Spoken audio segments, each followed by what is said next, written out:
Akala ko pong malinaw na hindi po ako magpapakasal kay Calvin.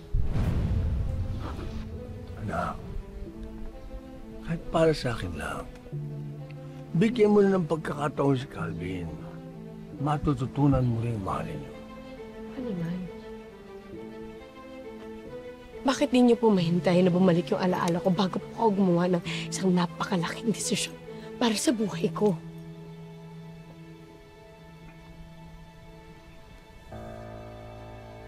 Masyado nang matigas ang ulo mo, Vanessa.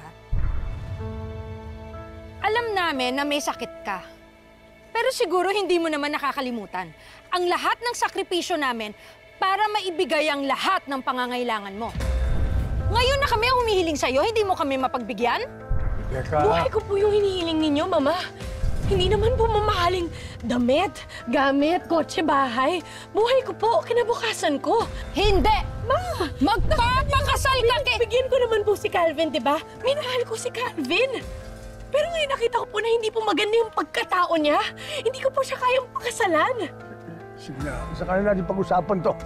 Sa kanila natin pag-usapan. Magpapakasal ka kay Calvin sa ayaw at sa gusto mo. Huwag kang Rebecca! makasarili! Ayoko nga po.